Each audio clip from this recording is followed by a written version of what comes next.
This program is brought to you by the Vegetarian Society of Hawaii, a nonprofit organization dedicated to sharing with the community the many benefits of a vegetarian diet.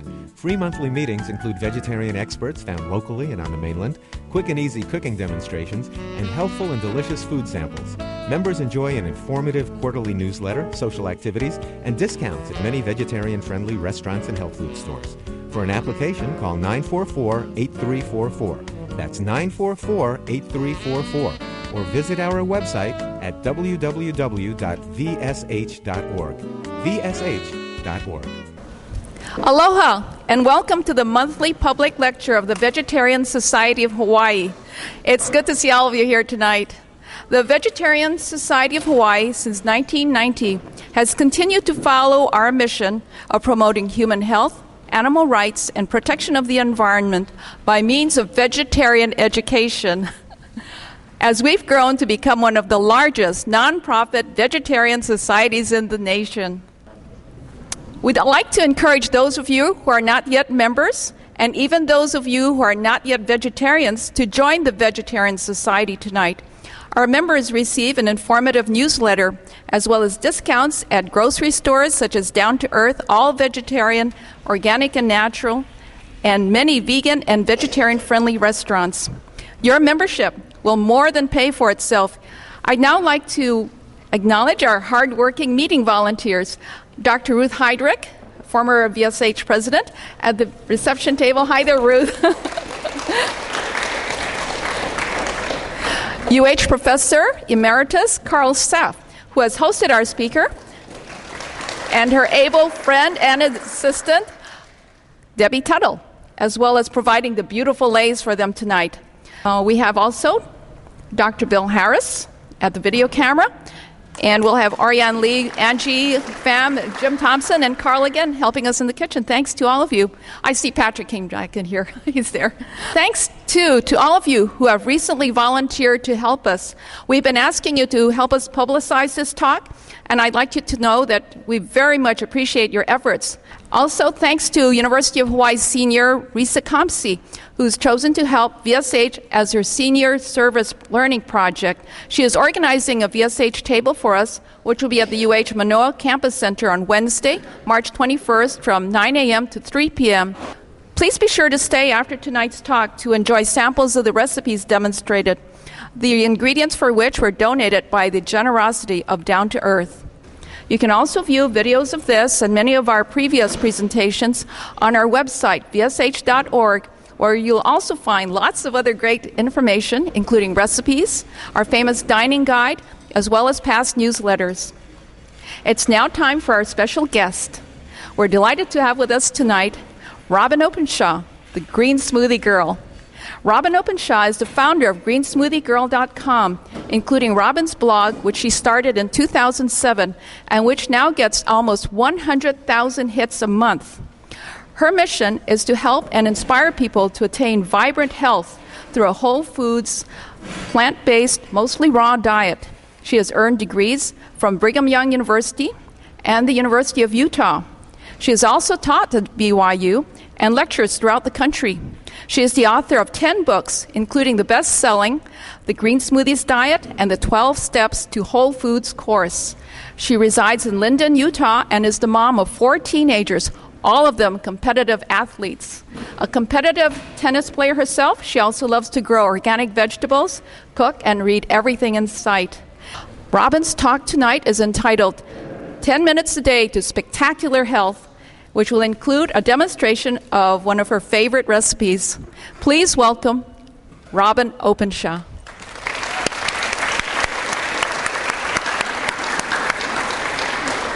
Thank you.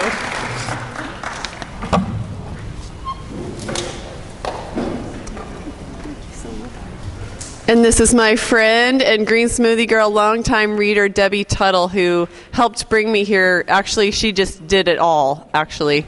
So thank you to Debbie. Thank you so much. Thank you so much for having me. I've been all over the world. I've been on almost every continent, and I've never been to Hawaii until this week. Last Monday, or this Monday of this week, I was skiing in Utah. in my 12 Steps to Whole Foods program, I have a whole step on breakfast. I'm shifting your breakfast to be whole, plant-based, mostly live breakfast that you're going to love. The reason I drink Pink's breakfast smoothie is because that's what I want. It's because when I wake up in the morning, I cannot wait until I get to have my drink, which is full of beets and carrots. Did you know that we got brainwashed and it's a lie that we need 20% protein? Okay? They did that because, to get 20% protein, you have to eat a lot of animals. Well, look what happened to Dr. Atkins, right? We got brainwashed in some really bad nutritional habits. And it's easily available by just eating a broad variety of plant foods. And what I teach, by the way, I'll probably bring this up again, is in this order that we eat a lot of greens, vegetables, fruits, legumes, whole grains, nuts and seeds. You will find, and this is what I can promise you, is if you're willing to take this journey with me towards a whole foods diet, get away from the processed foods and eating all the animals, you will love food at the end of it just as much as you do now. You will enjoy food as much as you do now. Do you believe me? Because a lot of people came here because they got dragged by somebody who loves them. Where are you? I know this because we get you guys on the weekends. And I can pick you out. I know who you are. And maybe you're a little resistant to coming because you were worried that Green Smoothie Girl is going to tell you can't ever eat anything that you like again. This isn't my best-selling book. This is my favorite book I've written. It came out a year ago, and it's called The Adventures of Junk Food Dude. And I wrote it because I felt like there were no good books for kids out there. And we've got, do you see Junk Food Dude sitting down on the ground? He looks like more and more of American kids are looking right now. He's eating some donuts. And then you got Green Smoothie Guy is hanging from the tree. And he's been blessed with parents who taught him some really solid nutritional principles and modeled it in the home and the foods they provide in the home. And that's 99% of the battle right there, is what food are you providing in your home? I have people who stand in line after my classes and they talk to me and they're like, how can I get my child to stop eating ding-dongs? They keep going in the cupboard and getting the ding-dongs. And I'm like, stop buying them. So, anyway, Green Smoothie Guy makes friends with Junk Food Dude. I wrote this book because there were no good children's books, and I watched children, as I was developing this book, we put it all together, and we watched kids interact with this book. And it is a fun thing to watch if you watch a kid read this book. At the end, there's a quiz. And there's a whole bunch of different foods. I'm not on wireless, so I'm going to struggle a little bit tonight. There's all these foods at the end that they can choose. Are these a Green Smoothie Guy food, or are these a Junk Food Dude food? And all the parents who come up to us who have this book say that they go to the grocery store and that their kids are like, Mom, is this a Junk Food Dude food? Well, I don't want it then. So it's fun. Did you know that sugar is more addictive than cocaine? Yeah, multiple animal studies have shown that animals will get more addicted and faster to sugar than cocaine. And that's the thing, is when we have 2-year-olds, we have the choice whether we're going to addict them to sugar or not. When we have a 12-year-old, we have a lot less choice, don't we? So my favorite people in my audiences, honestly, are the moms of young children. Where are you guys? See, look around. There's not very many here. Usually we have lots more. If you have the chance to influence a mom of young children, I hope you do, because they're the ones that are going to turn the standard American diet around. Okay, so Kristen tells me that one great habit will turn it around. 4 great habits can make a massive difference in your health. So when I do these free public lectures, we talk about one great habit. And I'm going to leave you with a challenge that you leave here drinking a quart of green smoothie a day. Because this habit is teaching you to get a massive amount in one simple step that's going to take you 10 minutes a day. It's going to help you get a massive amount of the lowest calorie, highest micronutrient foods in you as painlessly as possible, as inexpensively as possible, with the least amount of chewing, the least amount of food prep. Did you get that? The lowest calorie, highest micronutrient foods. What are they? What foods on this planet, what class of foods are lowest calorie, highest micronutrient? Do you know what micronutrients are? Minerals, vitamins, vegetables, and specifically greens. Leafy greens, and the darker green the better, and the bigger variety the better. And this methodology allows you to get a broad variety of greens, things that you're not eating right now. Okay, so very exciting.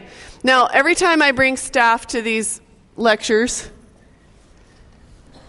for a long time they kept telling me, we need you to change your lecture a little bit. We need you to tell people what you really do. Because they come up to us after the lecture and they say, does she ever chew any food? Okay.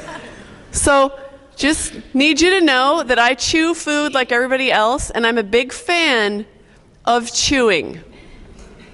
And I don't do these lectures to try and get you to go on a diet where you liquefy all your food or regress to infancy. Not the objective.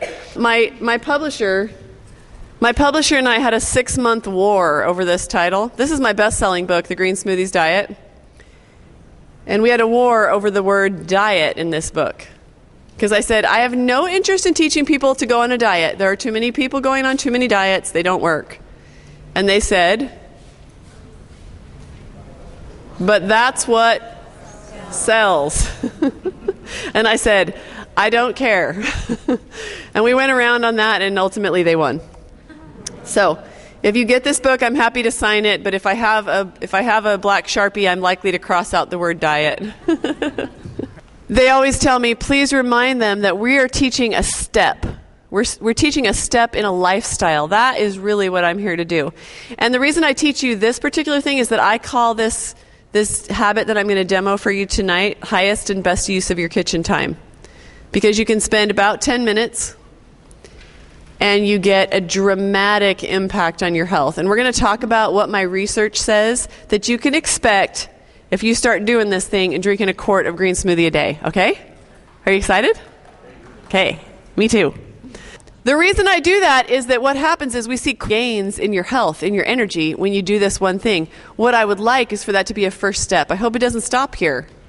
I hope that after you take that first step, you are saying to me, what is next? If I could spend another 10 minutes and get these kind of gains, I want to do it, and I want to get everybody I know doing it. On the mainland, we're having an average of 250 people show up to our lectures, even though we've never spent $1 on advertising. And even though I was just a mom 4.5 years ago who didn't know anything about the internet. What I've learned in traveling all over and in getting thousands and thousands of emails from people is that, and I didn't know this. Did you know this? People want to eat right, but they don't know how anymore. Did you know that? It is not that Americans are just a bunch of indulgent losers who want to eat themselves into the grave. It's that we have completely lost track of what good nutrition is. You know why? Because we're the first generation ever in history who cannot look to their mothers and grandmothers to teach them how to cook. Why is that? Isn't that like the tradition? Isn't that what women do? We learn from our mothers and grandmothers? Because what did our mothers do? Because of all, it's all the prepared packaged foods. Yeah, because our mothers ate prepared and packaged foods, and so did our grandmothers. And so we were taught, it's literally generational now, to make tater tot casserole with cream of poison soup and some ground up cooked cow and some fried, processed, somewhere back there it was a potato. And then for dessert, we're going to pour something out of a can that once was cherries. And then we're going to pour a Betty Crocker cake mix over it and then melt some butter and pour that over it. Some of y'all, your mouths are watering right now. And then we'll put a little blob of cooked, canned vegetable on the side of the plate and feel really good about ourselves because we've got our vegetable. Right? This is what we've been taught for generations now. So, anyway, we have a whole, when I put the website up in 2007, it kind of started to just go crazy. We were getting hundreds of hits a month the week that we put it up. Hundreds of hits a day, about 200 a day. And I had to hire someone. We didn't even sell anything. But I had to hire someone to just help me write back all the emails. And so we started to get a lot of data from people. We started to find out what people wanted. We found out people really do want to eat right. Let me make you a promise about this habit that I'm going to teach you. And I didn't make this promise 4 years ago. I only make this promise because I feel super confident from talking to thousands of people everywhere and all the emails we get, that if you put this one habit into play in your life, you will get back far more than the 10 minutes a day that you spent. How is that possible? How can you spend 10 minutes in your kitchen and get back potentially 2 hours out of your day? You'll have more energy. You have more energy. Fuller more with lower calorie food. Yeah, body. And what about the fact that when you eat a slab of animal protein at night, your body has to work all night long to digest it? Did you know that when you eat plant foods like legumes and vegetables for dinner, by the time you go to sleep, you're done digesting? You're done. So guess what you get to do all night? Sleep and rest. Your body gets to actually rest so that when you wake up, you are rested. What a concept, right? So one thing that happened to me is that I used to sleep about 8 to 10 hours a day, and now I sleep 5 to 6 because and it took me a long time to adjust to the idea that I was getting enough sleep. I was like, why do I keep waking up full of energy? I really should go back to sleep for 2 more hours. My body didn't need it. This whole 8 hours thing is kind of a myth. Okay, so I'm going to tell you my story if it's okay. I'll tell you the short form. And the reason I tell you my story is that almost everybody here has a story just like it. You might be at the beginning stage of where I was, or you might be further down the path. Maybe you're even further than I am. But I think I have kind of a cool, exciting story, but it's probably not all that different than yours. And I think that it's important that I tell it to you so that you realize what a massive benefit you can achieve just by simply shifting your diet. So my grandmother in the 1980s was helping run the Romney Produce Company. My family ran a produce company that distributed produce all over the southern states. And we were always trying to use up the produce back then. And so we ate a lot of fruits and vegetables, just kind of accidentally. It's not that we loved the animals any more than anybody else. It's not that we knew more about nutrition. We just had warehouses full of vegetables and fruits. So she was doing a lot of things right back in the 70s and 80s when, the data wasn't out there yet, that it was plants that would prevent disease. See, Dr. Joel Fuhrman, who's one of my heroes, you know him? Joel Fuhrman? He says he does a great job of pulling together all the data, and he does a great job in Eat to Live of digesting it for us.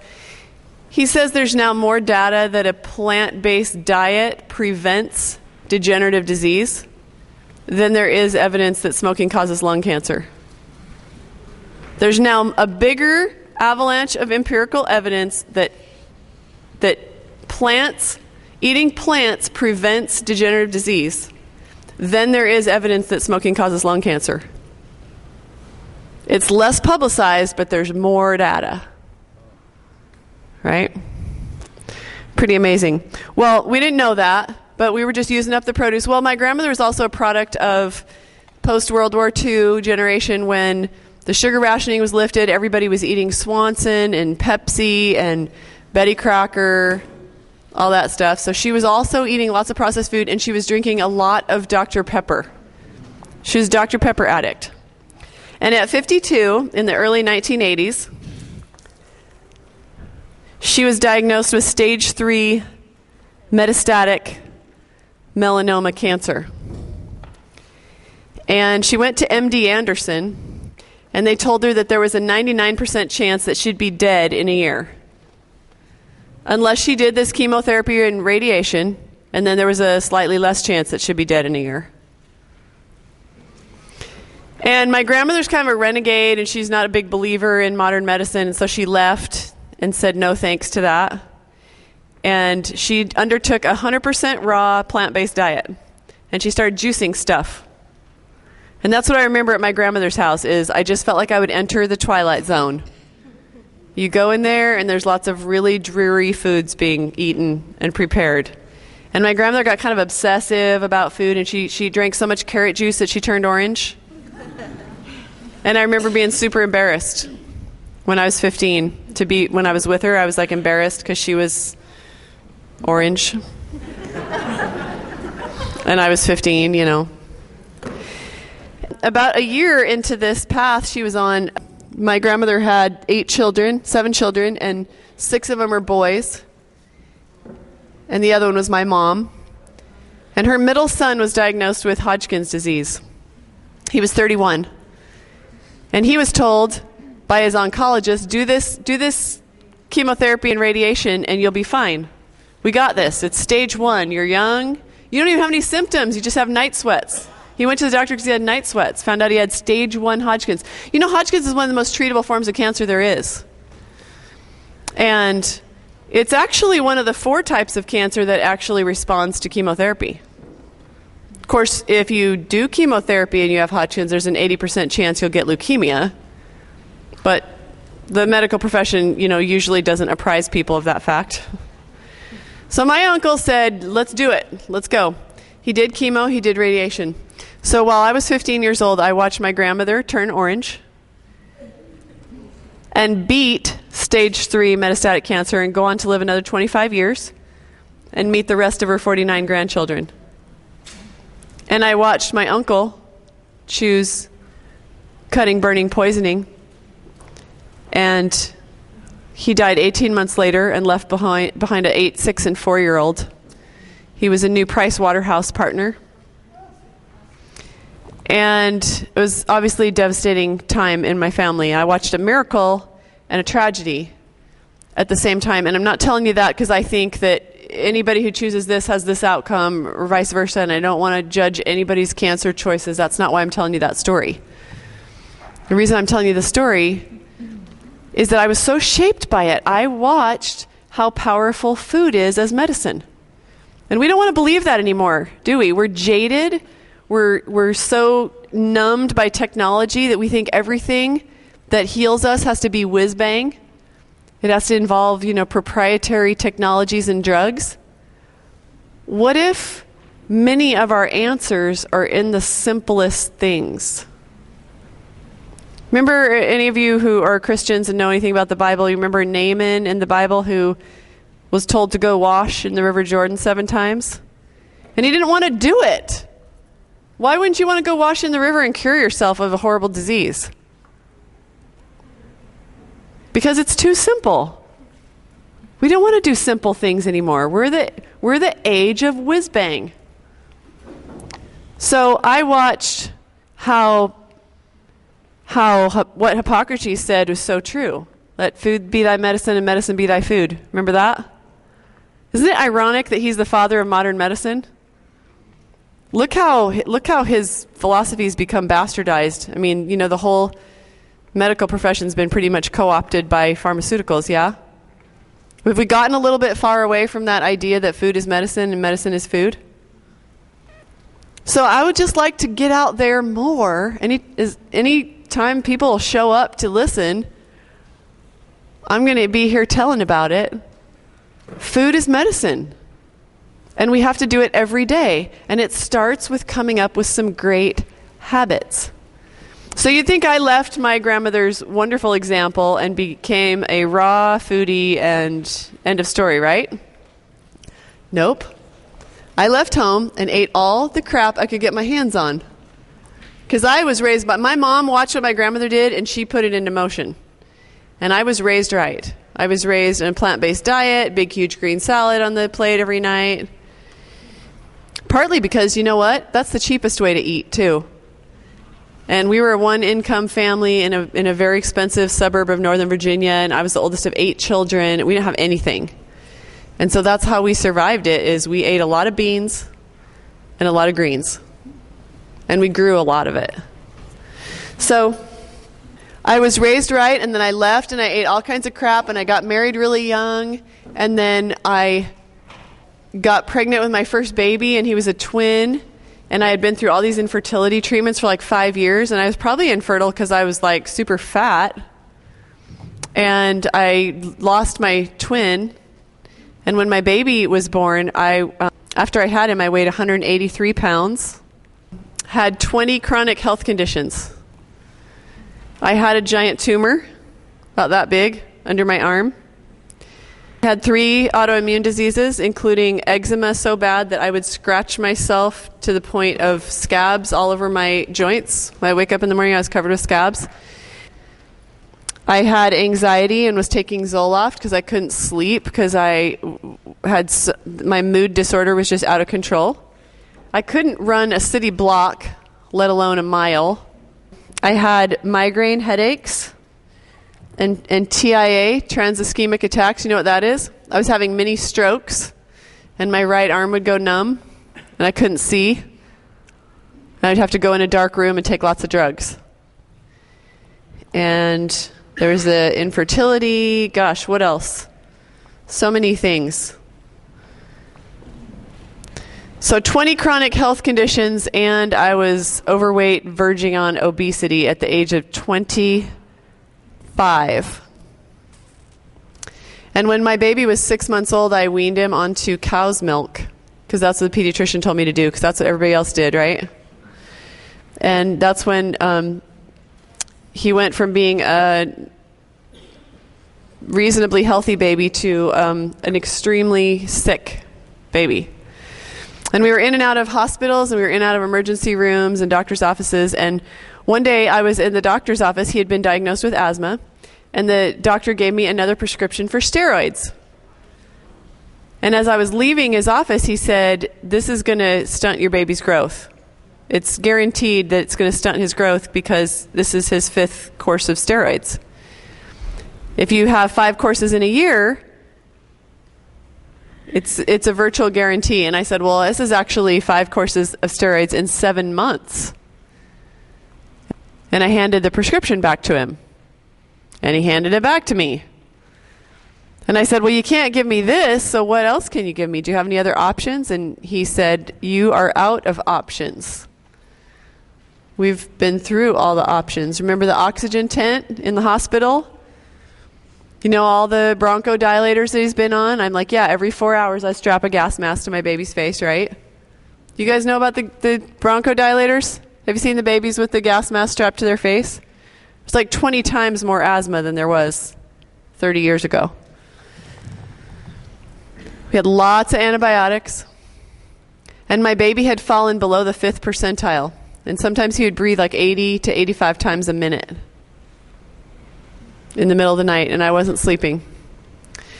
So I handed the prescription back to the doctor, and I got out of there, and I drove as fast as I could back home because I was losing it. And I sobbed and sobbed and sobbed. And I got home and I spent the whole day crying.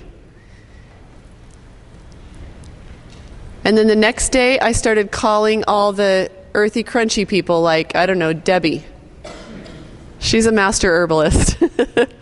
And I started calling all those people, and I was like, "I'm sorry if I used to look down on you or make fun of you, but can you help me now?"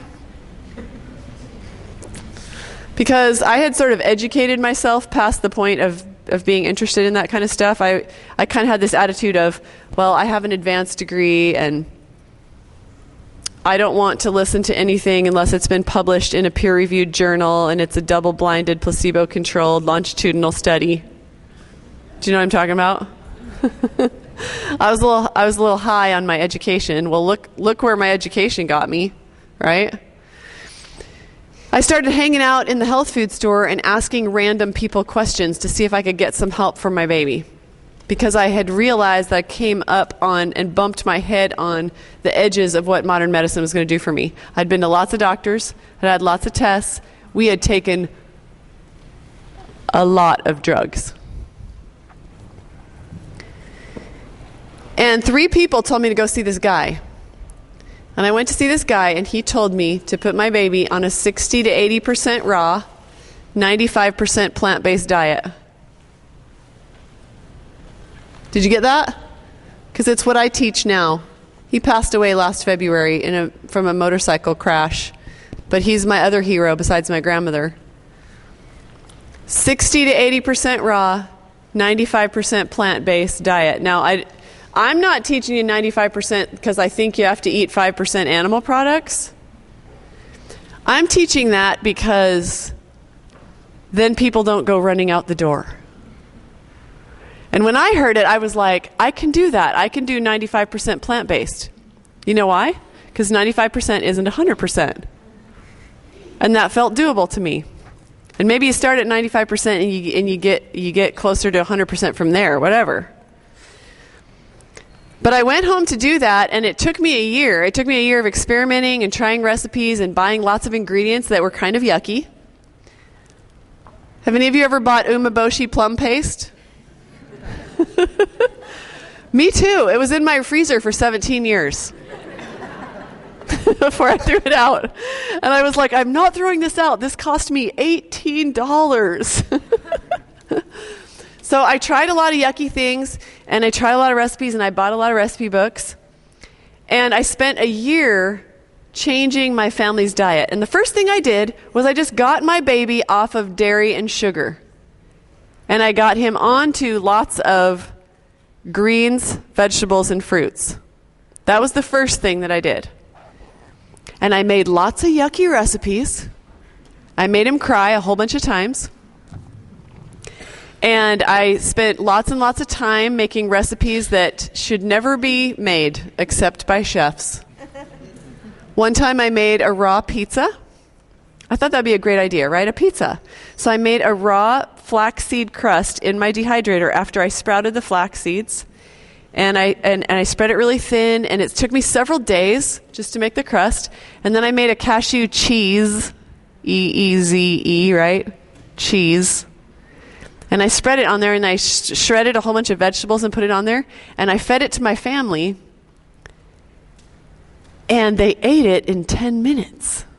And they loved it, which that was a change, because mostly they hated everything I made. But they loved it and disappeared it in 10 minutes after it took me 4 days to make. So this is the kind of stuff I did the first year. And I have since then felt really strongly that we got to flatten the learning curve. We got to come up with easy habits, things that real people can do on a real budget with a limited amount of time. Okay, because we are not 1940s homemakers here. Right? How many hours a day did the average woman in the 1940s spend in food-related activities? Food-related activities. Do you know? In the 1940s, all day was back in the 1920s. Turn of the century. 4 hours a day in food-related activities in the 1940s. Guess how much the average American woman spends in food-related activities right now? 20 minutes. 20 minutes. And I am fairly certain that includes time in the drive-thru. It's food-related, right? So, I am interested in habits that anybody can do, whether you have a family, whether you work full-time, whether you're, like me, a single mom working full-time. Okay, I am all about, I cannot change that you live in a fast-paced lifestyle and that you work and that your time is limited. So I'm trying to find the things that we can do that take whole foods and move them into 2012. So that's what we're all about here. Because when I shifted my family's nutrition, my son's asthma disappeared. We were never on bronchodilators again. It wasn't overnight, but it was quick. It was miraculous. We would never, in my family, I would have 3 more children, and we would never, ever be on another antibiotic. We would never again get a prescription for steroids or even go to the doctor again, except for well baby visits. In fact, we abandoned those after a while because I assembled an arsenal of my own knowledge. And I went from that super fear-based place, that super scary place, to a completely empowered place where I was no longer afraid. The reason is, what my grandmother did with her cancer is that she starved out the cancer by providing her body. Did you know we all have cancer? Okay, we have, a few million cancer cells.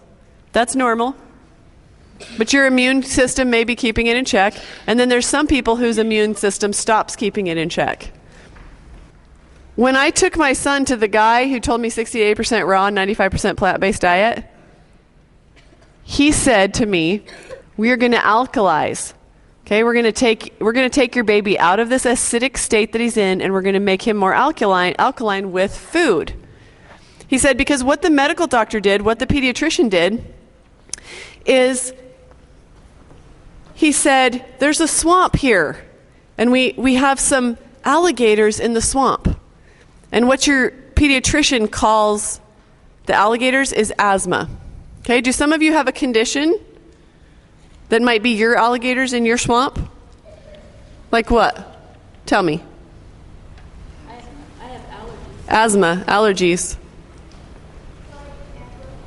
Louder? Severe asthma. Anybody else? No one else here has any health conditions. You don't have to share, but if you want to. Psoriasis. Allergies. Diabetes. Arthritis. I bet we have a bunch of chronic fatigue, IBS, whole bunch of autoimmune diseases, right? Anybody want to agree with that? We have a whole bunch of autoimmune diseases here because the vast majority of Americans have at least one now. Okay, so what I was taught is all of these things arise from the same place, and that is we have a swamp. This is what your medical doctor does. He leans over the swamp and he throws in a pill. And what happens to the alligators? They die. That is how Big Pharma has made hundreds of billions of dollars. It's very compelling when we throw the pill in and they die. When you have a migraine, we throw a pill at it and the migraine goes away, right? We haven't solved the problem, but the migraine goes away. So he said, we can throw the pill in and the alligators will die, but what's the problem? We have dead alligators in our swamp. Whole bunch of other things die in the swamp that we needed. And some more alligators are going to come because we still have a swamp. He said, I have an idea. Let's drain the swamp. So he put us on an alkaline diet with lots of raw foods. And that's how all the problems went away.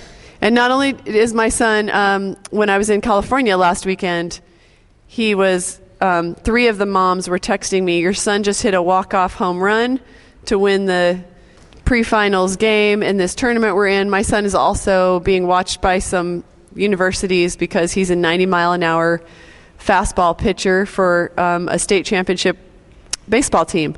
And he's 6'3". And that is not in keeping with what was about to happen to him, which is lots and lots of steroids stunning his growth.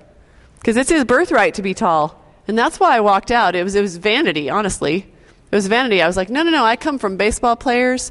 His dad was a college offensive lineman. His uncle played for the NFL. We don't do stunted growth. We are athletes here. You see the tall. That's why I was not having any of it, is when I heard the stunted growth. But then what happened too, in addition to solving my son's health crisis, all 20 of my chronic health conditions disappeared. I lost 45 pounds without dieting, without counting any calories, without suffering in any way. But in addition to that, I had no more migraines.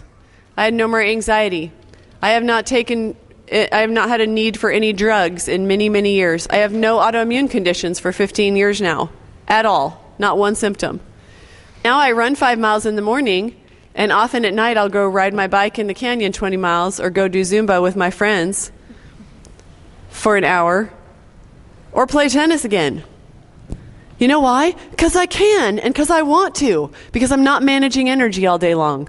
Trying to just manage the small amounts of energy that I have. And that's what I was doing 20 years ago. The tumor disappeared. What else did I tell you? This is the weird, people don't believe this, but it's true. My eyesight went from deteriorating and wearing glasses at the age of 20 to 20/20 vision with no corrective anything. At 45, I now have 20/20 vision for no good reason except good nutrition.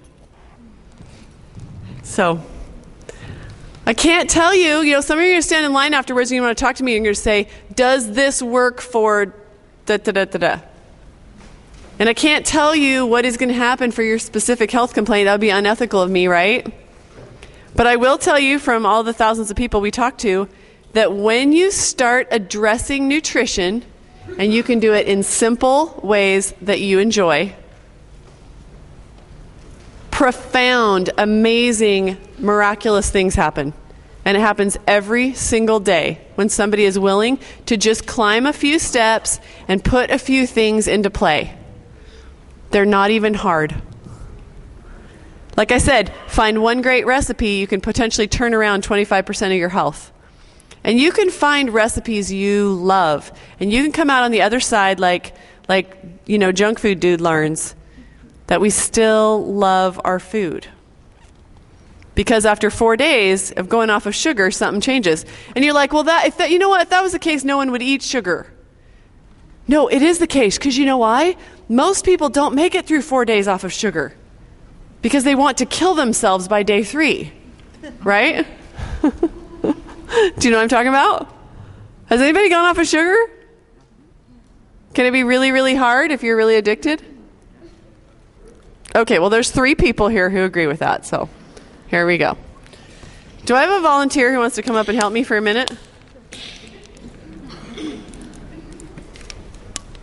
I'll help you. I'm surveying all my volunteers. Yes. Yes. Because you wanted to the most. You're the most enthusiastic. What is your name? My name is Margaret. Margaret. Yes. I'm so excited that you came up to help. This is a platter of some greens. This is about what goes in a quart of green smoothie. And so we just walk around and show everyone. We're looking at spinach and kale and some celery.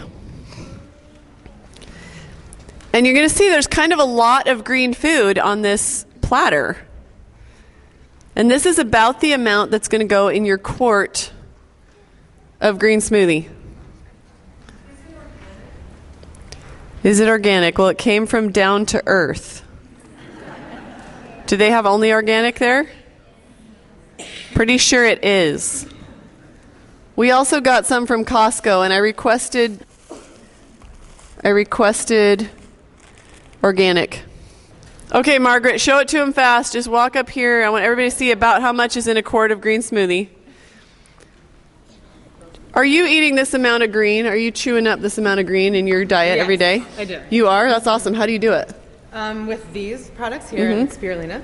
Spirulina? Yeah. What do you do with them? Do you chop them up in a Just salad? what you have set up right here. Oh, she's a green smoothie girl. Yeah. Okay, well, we're going to make her do it the hard way tonight. Guess how many servings of raw greens and fruit are in a quart of green smoothie? Did you read my book? 12 to 15, according to my calculations. There's 12 to 15 servings of raw greens and fruit in a quart of green smoothie. That's a lot, right? How many fruit and vegetable servings is the average American eating? 5, at best 5. 1 to 2. How many servings is the average American child getting? 1. And half of those are fried potatoes and ketchup. Should those even count as vegetables and fruits? I don't think so. But our government counts them. So, all right, so we're going to have Margaret go ahead and just eat this platter of greens.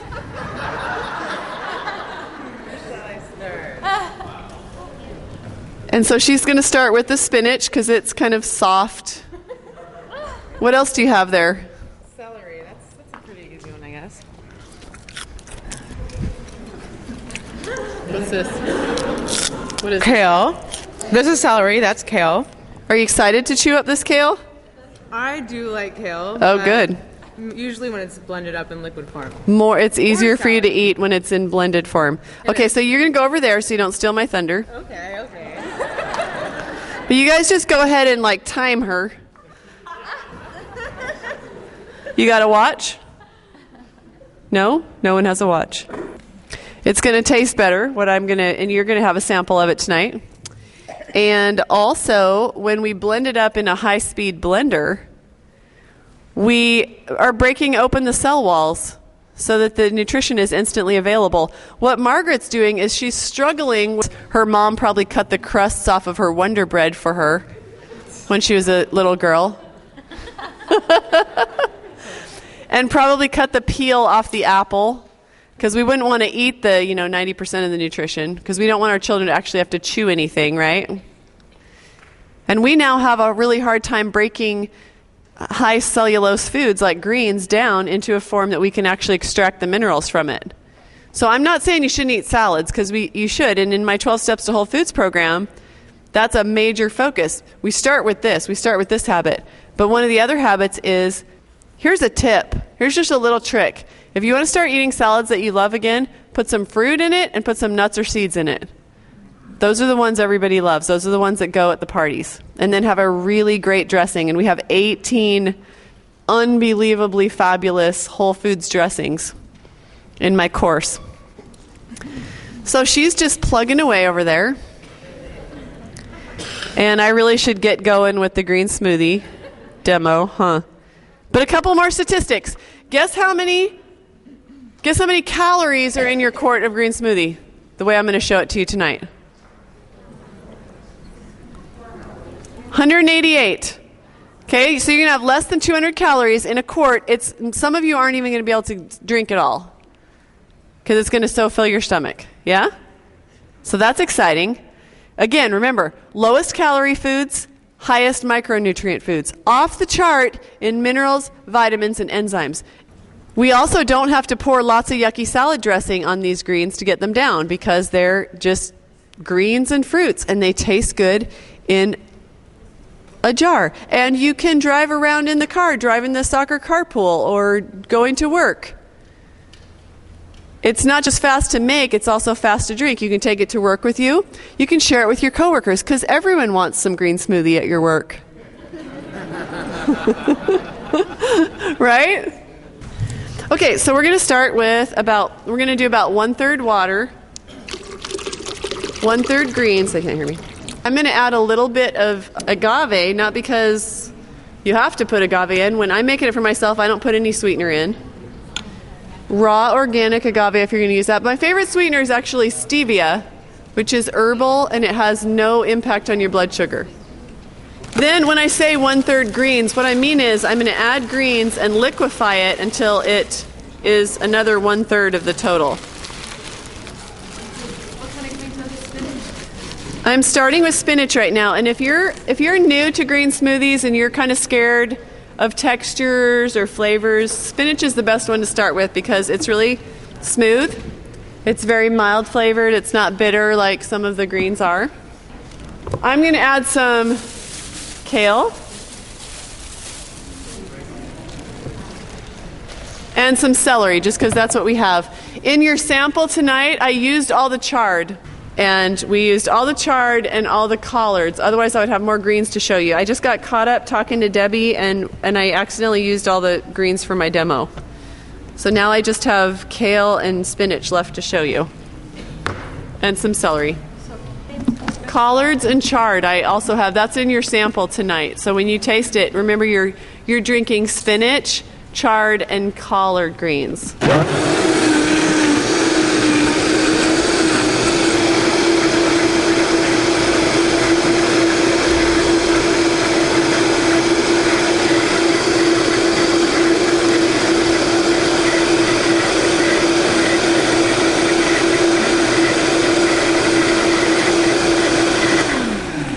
How are you doing, Margaret?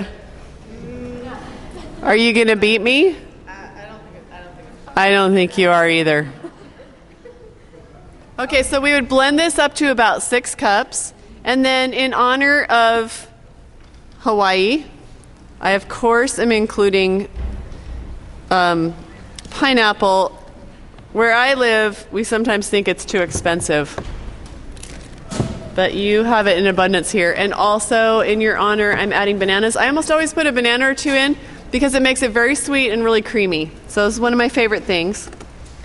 I'm going to put in an apple just because they're inexpensive and easy to obtain. You can use any fruits you want. And then my other favorite ingredient is frozen mixed berries. We got these at Costco. And I will show you why I almost always put frozen mixed berries in.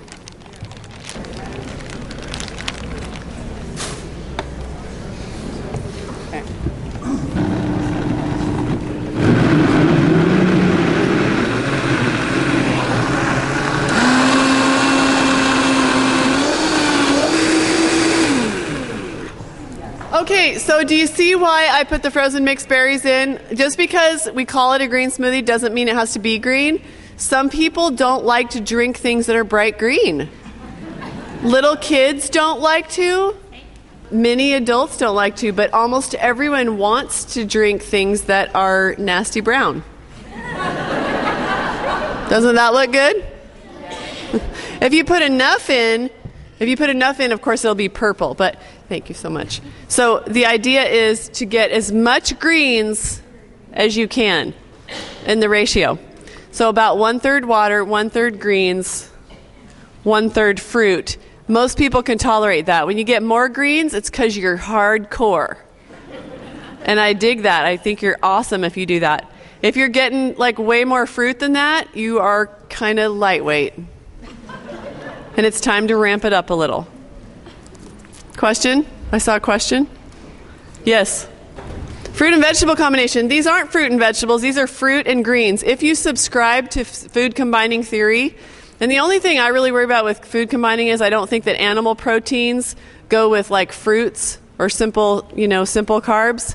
But if you don't eat animal proteins, then it's not a problem and nothing. I think there's very little science, if any, on that whole food combining thing. I don't think God intended for food combining to be rocket science.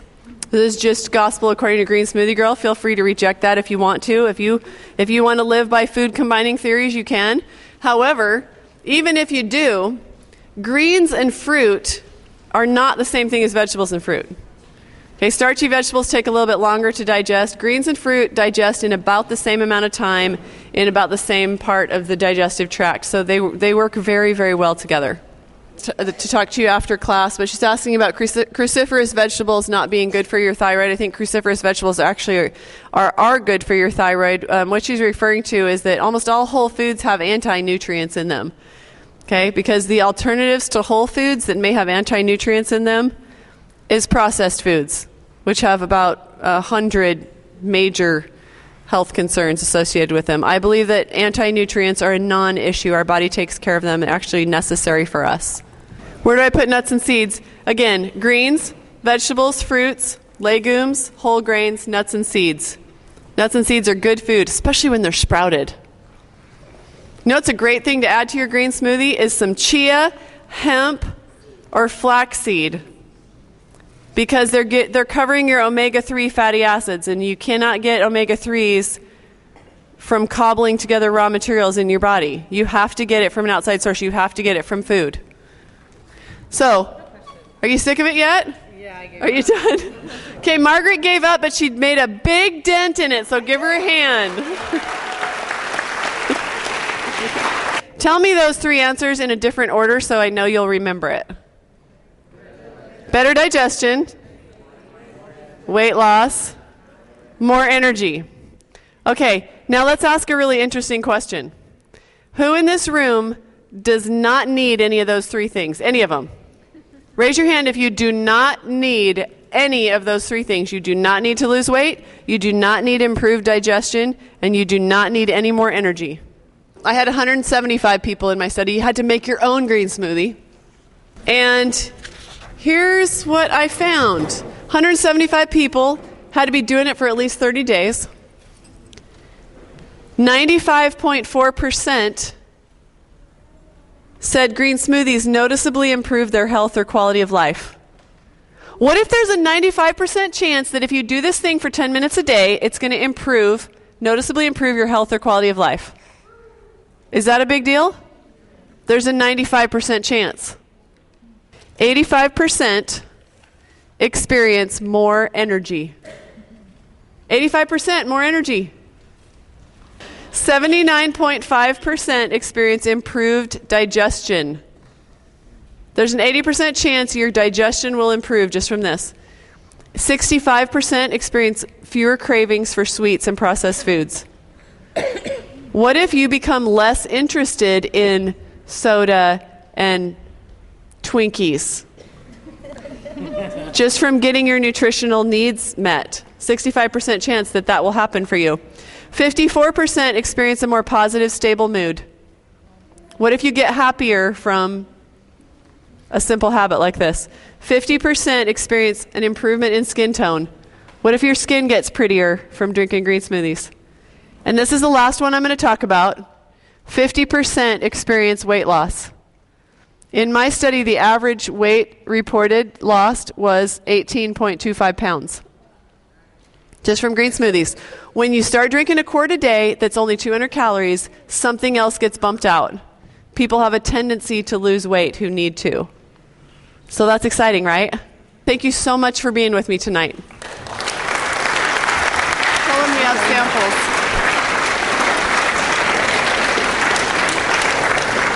Thank you, Robyn Openshaw, for giving us such a delightful presentation on how we can attain better health through a whole foods, plant-based diet, and with the help also of some very tasty green smoothies. We'd like to invite you now to join us out in the courtyard for some delicious samples of her smoothies, ingredients provided by the generosity of Down to Earth. Mahalo for coming, and we'll see you all again next month. Thank you. This program is brought to you by the Vegetarian Society of Hawaii, a nonprofit organization dedicated to sharing with the community the many benefits of a vegetarian diet. Free monthly meetings include vegetarian experts found locally and on the mainland, quick and easy cooking demonstrations, and healthful and delicious food samples. Members enjoy an informative quarterly newsletter, social activities, and discounts at many vegetarian-friendly restaurants and health food stores. For an application, call 944-8344. That's 944-8344. Or visit our website at www.vsh.org. vsh.org.